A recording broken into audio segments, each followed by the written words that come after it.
Hi everyone. இறந்ததாக கூறப்படும் Don Prasad உயிருடன் இருப்பதாக போலீஸ் பேச்சாளர் கூறியுள்ளார். இன்று துப்பாக்கிச் சூட்டிற்கு இலக்காகிய நிலையில் டான் பிரசாத் உயிரிழந்து விட்டதாக அனைத்து ஊடகங்களும் செய்தி வெளியிட்டிருந்த நிலையில் தற்பொழுது டான் பிரசாத் உயிரிழக்கவில்லை, உயிருடன் இருக்கின்றார் என போலீஸ் திணைக்களம் கூறியுள்ளது. சமூக செயற்பாட்டாளர் என தன்னை அடையாளப்படுத்தியிருந்த டான் பிரசாத் மிக பெரும் இனவாத செயற்பாடுகளில் சிறுபான்மை இனத்திற்கு எதிராக செயற்பட்ட ஒருவராக டான் பிரசாத் காணப்படுகின்றார். இந்த நிலையில் மோட்டார் வண்டியில் வந்த இருவர் இவரை 4 முறை துப்பாக்கியால் சுட்ட நிலையிலே படுகாயமடைந்த நிலையில் வைத்தியசாலையில் அனுமதிக்கப்பட்டிருந்தார்.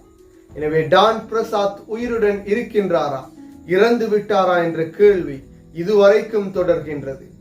இது தொடர்பாக பார்ப்பதற்கு முன்னர் தனியொருமை யூடியூப் சேனலை சப்ஸ்கிரைப் செய்யாதவர்கள் சப்ஸ்கிரைப் செய்து உங்கள் ஆதரவை வழங்குங்கள்.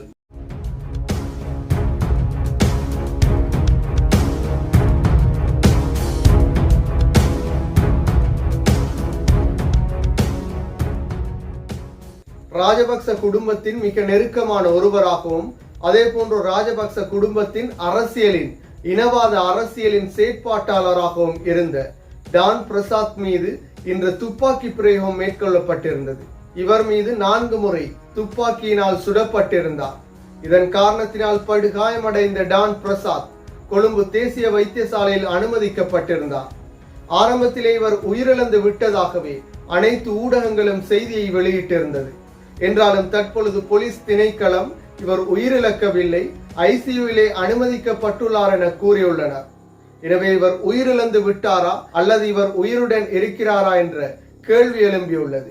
வெள்ளம்பட்டி பிரதேசத்திலே அமைந்துள்ள செவன அடுக்குமாடி குடியிருப்பில் வைத்து இவர் சுடப்பட்டிருந்தார். இவருடன் இருந்த இன்னொரு நபர் மீதும் துப்பாக்கி பிரயோகம் மேற்கொள்ளப்பட்டிருந்தாலும் அவருக்கு சிறு காயங்கள் மாத்திரமே ஏற்பட்ட நிலையில் வைத்தியசாலையில் சிகிச்சை பெற்று வருகின்றார்.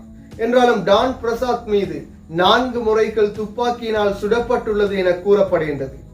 இந்த டான் பிரசாத் என்பவர் அரசியல் செயற்பாடுகள் சமூக செயற்பாட்டாளர் என தன்னை அடையாளப்படுத்தி இருந்தாலும் சிறுபான்மை இனத்திற்கு எதிராக செயற்பட்டவராகவும் இலங்கையில் இனவாதத்தை தூண்டியவராகவும் திகன கலவரம் உட்பட பல பிரச்சினைகளுக்கும் முஸ்லிம்களுக்கு எதிராக வெறுப்புணர்வு பிரச்சாரத்தையும் இனவாத செயற்பாடுகளையும் தூண்டியவராக இனவாத செயற்பாடுகளை அரங்கேற்றியவராக டான் பிரசாத் காணப்படுகின்றார்.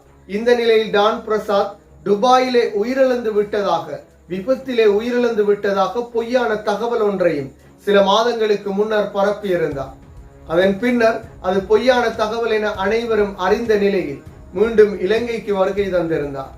இந்த நிலையிலே தற்பொழுது இவர் மீது இந்த துப்பாக்கி பிரயோகம் மேற்கொள்ளப்பட்ட நிலையில் இவர் உயிரிழந்து விட்டதாக அனைத்து ஊடகங்களும் கூறியிருந்தது. என்றாலும் தற்பொழுது இவர் உயிரிழக்கவில்லை என கூறப்படுகின்றது. எனவே டான் பிரசாத் என்பவர் மிக பெரும் சமூக செயற்பாட்டாளர், மிக பெரும் மக்களின் ஒற்றுமைக்காக செயற்பட்டவர். இவ்வாறு கூறுவதற்கு எதுவுமே கிடையாது. மிக பெரும் இனவாதி என்றே இவரை அடையாளப்படுத்தப்பட வேண்டும். என்றாலும் தற்பொழுது இவர் உயிருடன் இருக்கின்றாரா, இறந்து விட்டாரா என்ற கேள்வியை தொடர்கின்றது. மீண்டும் ஒரு வீடியோ பதிவில் சந்திக்கும் வரை தனியொருமை யூடியூப் சேனலை சப்ஸ்கிரைப் செய்யாதவர்கள் சப்ஸ்கிரைப் செய்து உங்கள் ஆதரவை வழங்குங்கள்.